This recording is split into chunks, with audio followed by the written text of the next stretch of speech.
제6계명으로 은혜의 말씀을 나누고자 합니다.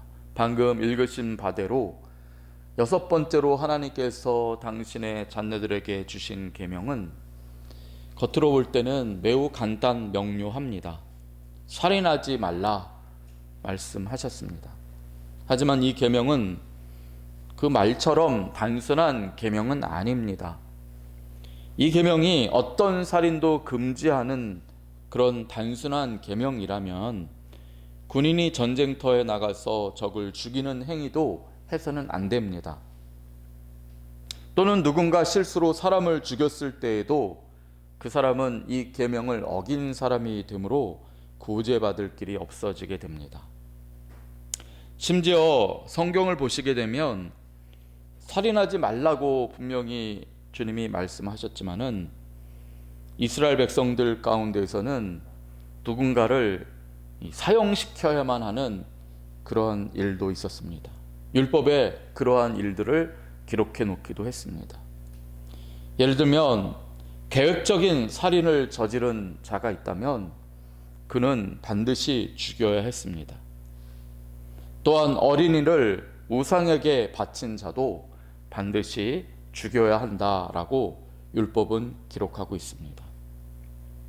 뿐만 아니라 계획적인 살인은 아니더라도 우발적인 사고로 사람을 죽인 경우에는 그 살인자가 목숨을 부지할 수 있도록 도피성을 6군데 만들어 놓고 그들은 죽지 않도록 하셨습니다. 그렇기 때문에 오늘 살인하지 말라라는 계명을 단순히 사람의 목숨을 끊어놓는 것이라고 이해해서는 안 됩니다. 그렇다면 살인하지 말라고 하실 때의 그 살인은 무엇을 말씀하는 것일까요? 신명기 22장 25절을 보시면 다음과 같은 말씀이 나옵니다. 만일 어떤 남자가 약혼한 어떤 처녀를 강간하였으면 그 강간한 남자는 죽일 것이요 말씀하고 있습니다. 이 말씀을 보면 오늘 이 제6계명에서 말씀하는 살인이 무엇인지 조금은 이해할 수 있습니다.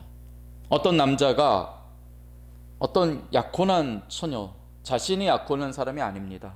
다른 누군가와 약혼한 처녀를 강간했을 때에 성경은 그 남자를 살인죄로 보고 그를 사형하라고 말씀하고 있습니다.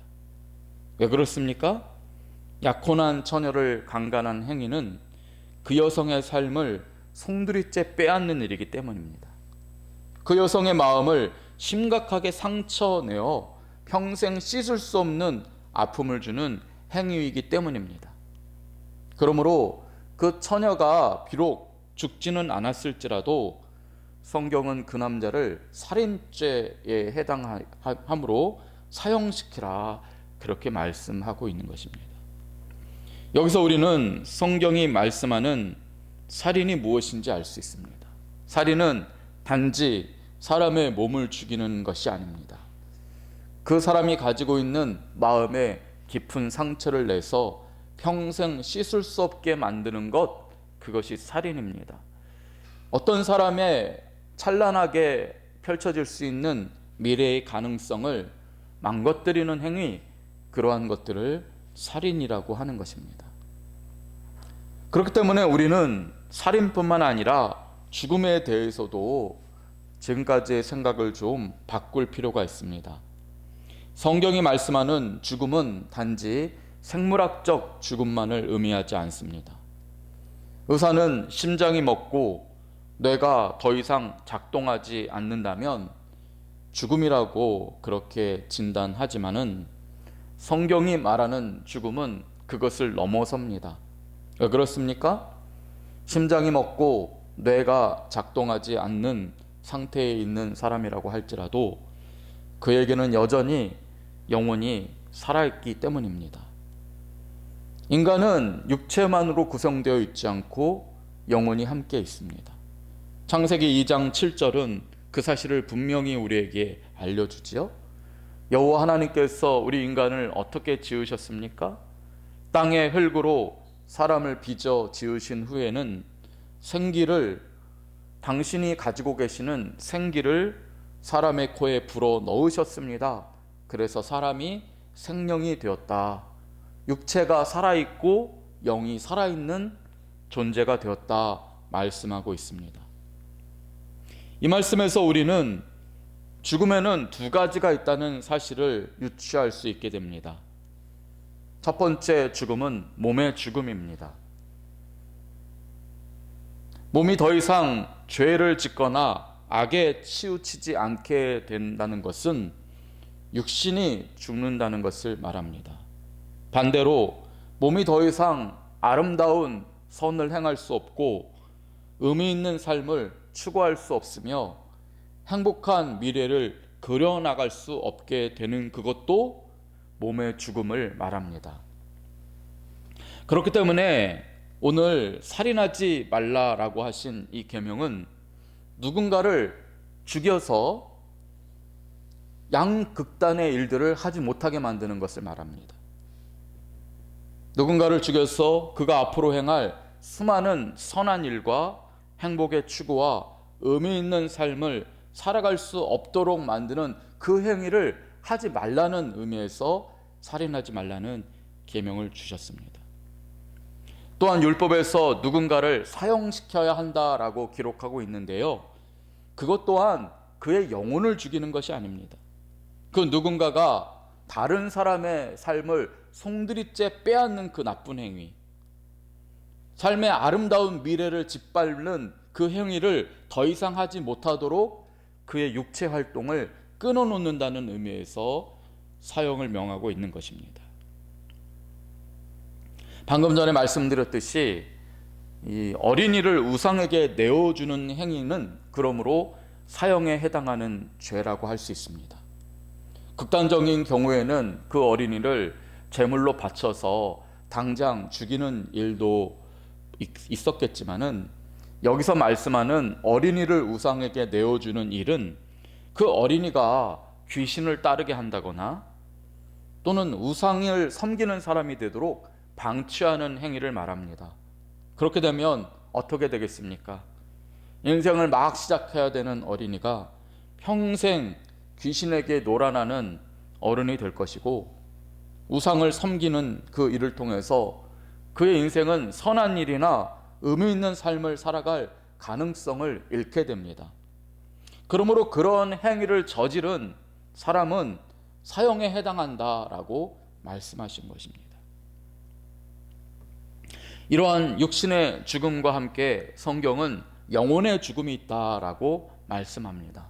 예수님은 마태복음 10장 28절에서 이렇게 말씀하셨습니다. 몸은 죽여도 영혼은 능히 죽이지 못하는 자들을 두려워하지 말고 오직 몸과 영혼을 능히 지옥에 멸하실 수 있는 이를 두려워하라 말씀하셨습니다. 인간이 설령 누군가의 삶의 가능성을 짓밟고 그의 미래를 송두리째 빼앗아가는 그런 살인을 행한다고 해도 그가 죽일 수 있는 죽음의 범위는 육신일 뿐입니다. 또는 가능성 있는 아직 실현되지 않는 미래일 뿐입니다. 그는 어떻게 하여도 누군가의 영혼을 죽이지는 못합니다. 그렇다면 영혼의 죽음이란 무엇일까요? 예수님은 이 죽음을 내릴 수 있는 분이 오직 하나님이시라고 말씀하십니다. 여기서 우리가 오해하지 말아야 할 것이 있습니다. 영혼의 죽음이라는 것은 그러면 몸도 죽고 영혼도 죽어서 이 세상에서 완전히 사라지는 상태를 말하는 것일까요? 하나님이 보기 싫어서 보기 싫은 사람을 몸도 지워버리고 그 영혼까지도 완전히 흔적조차 남지 않도록 사라지게 하는 것이 영혼의 죽음일까요? 그렇지는 않다는 것입니다. 왜 그렇습니까? 사람의 영혼은 불멸이기 때문입니다. 영혼의 속성이 그렇습니다. 인간의 영혼은 하나님의 영원하심이라고 하는 속성을 담고 있기 때문에 인간의 영혼은 결코 사라지지 않습니다. 하나님께서 당신의 형상을 따라 우리를 만드셨다는 의미가 첫 번째로는 그 의미입니다. 인간은 다른 피조물에게 없는 영혼을 하나님께서 불어 넣으셨습니다. 개나 고양이는 죽으면 그것으로 끝이 납니다. 영혼이 없기 때문입니다. 하지만 인간의 몸은 죽여도 그 영혼은 살아 있습니다. 그 영혼은 영원한 주의 나라에서 영원히 살아가거나 아니면 영원한 지옥에서 하나님의 은혜를 받지 못하고 그렇게 영원히 존재하는 것입니다. 그러므로 어떤 사람들은 이 세상을 살아갈 때에 이 세상만이 끝이다 라고 생각하면서 자기 마음대로 살려고 합니다. 그리고 죽으면 모든 것이 사라진다라고 굳게 확신합니다. 하지만 그들의 그 확신은 불가능한 꿈일 뿐입니다. 영혼의 죽음이란 영혼이 사라지는 상태가 아닙니다. 그러면 영혼의 죽음은 무엇을 말할까요? 그것은 하나님께서 그를 떠나시는 상태를 말합니다. 그것을 영혼의 죽음이라고 하는 것입니다. 창세기에 보면 그 영혼의 죽음이 나옵니다. 하나님께서는 분명히 아담에게 선악과를 먹지 말라고 하시면서 먹으면 반드시 죽으리라고 하셨지 않습니까? 그런데 성경을 보십시오. 아담과 하와는 선악과를 따먹었지만 당장에는 죽지 않았습니다. 그렇다면 하나님께서 하신 말씀이 거짓이란 말입니까? 주님은 분명히 죽는다고 하셨는데 왜 아담과 하와는 죽지 않았을까요? 주님이 말씀하신 그 죽음은 육신의 죽음이 아니었기 때문입니다. 주님이 말씀하신 그 죽음은 아담과 하와가 하나님을 떠나게 된다는 것을 말하는 것입니다. 그것을 영혼의 죽음이라고 하는 것입니다. 아담과 하와는 선악과를 따먹은 뒤에 하나님과 함께 거닐며 지극한 평안과 기쁨을 누리던 그 에덴 동산을 떠나야 했습니다. 이것이 진정한 죽음이 아니겠습니까? 육신의 죽음보다 더 무서운 죽음은 하나님께서 우리를 떠나시는 죽음입니다. 예수님은 우리가 정말 두려워해야 할 죽음이 바로 이 영혼의 죽음이라고 하셨습니다. 하나님께서 우리를 떠나셔서 더 이상 사랑도 없고 기쁨도 없고 평안도 없는 곳에 거하게 되는 그 죽음, 그것은 그야말로 끔찍한 일입니다. 이러한 죽음을 알고 있었던 바울은 로마서 8장 5절에서 다음과 같이 말씀합니다. 육신을 따르는 자는 육신의 일을, 육신의 생각은 사망이요 영을 따르는 자는 영의 일을 생각하나니 영의 생각은 생명과 평안이니라 말하고 있습니다. 육신의 생각은 무엇입니까? 아담과 하와가 그랬던 것처럼 하나님을 벗어나고 자기가 하나님이 되려고 하는 교만하고 헛된 그런 삶을 살아가는 것입니다. 결국 그런 사람은 하나님을 떠나게 됨으로써 죽음을 맞이하게 됩니다. 그것이 바로 영혼의 죽음입니다. 하지만 영을 따르는 사람은 어떻게 됩니까? 하나님을 바라보고 하나님이 원하시는 것을 위하여 살아가는 그는 결국 생명과 평안을 얻게 된다라고 말합니다. 여기에 말하는 이 생명은 육신의 생명이 아닙니다. 영원한 생명을 말하는 것입니다. 그리고 그 평안은 세상에서 주는 평안이 아니라 세상이 알 수 없는 평안을 말한다고 할 수 있습니다. 그렇기 때문에 바울은 로마서 8장 13절에서 다음과 같이 결론을 맺고 있습니다. 너희가 육신대로 살면 반드시 죽을 것이로되 영으로서 몸의 행실을 죽이면 살 것이다 말씀합니다. 하나님을 떠나서 하나님의 은혜와 보호하심과 사랑에서 멀어지면 우리의 영혼이 죽습니다.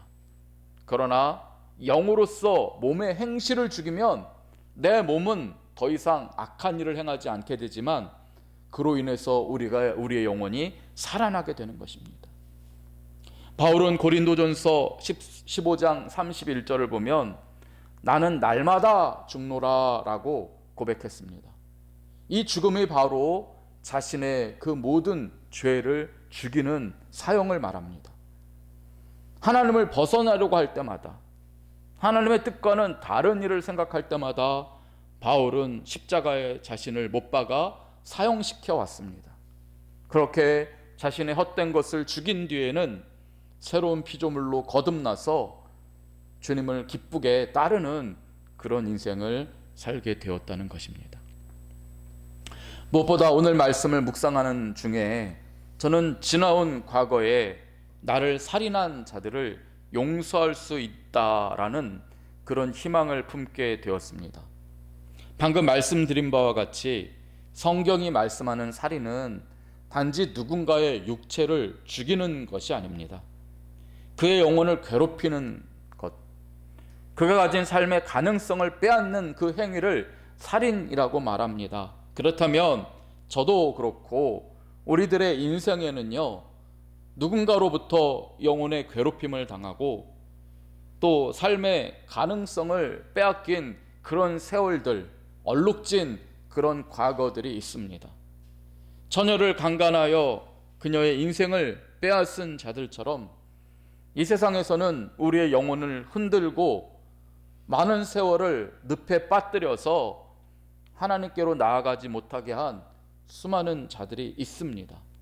크건 작건 그들로부터 상해를 당하고 손해를 입고 마음에 심각한 타격을 받는 그런 과거에서 빠져나오지 못하는 그런 인생의 얼룩들이 우리 가운데는 있을 것입니다. 하지만 오늘 말씀을 따르면 그들이 죽인 것은 기껏해야 우리 몸이고 기껏해야 우리가 아직 실현하지 못한 미래일 뿐입니다. 그들이 우리에게서 앗아간 것이 아무리 크더라도 영혼은 아니라는 것입니다. 우리의 영혼은 여전히 하나님 안에 있습니다. 어떤 상처를 받았던, 어떤 손해를 입었던, 어떤 과거의 얼룩진 인생을 경험했더라도 그것은 하나님 안에 있는 우리의 영혼에 대해서는 아무런 해도 입힐 수 없습니다. 바울은 로마서 8장 35절 이하에서 이 사실을 다음과 같이 선언합니다. 누가 우리를 그리스도의 사랑에서 끊으리요? 환난이나 곤고나 박해나 기근이나 적신이나 위험이나 칼이랴. 높음이나 깊음이나 다른 어떤 피조물이라도 우리를 우리 주 그리스도 예수 안에 있는 하나님의 사랑에서 끊을 수 없으리라. 아멘. 그렇습니다. 세상이 아무리 우리의 육체까지 죽일 수 있더라도 그리스도 예수 안에 있는 하나님의 사랑을 끊을 수는 없습니다.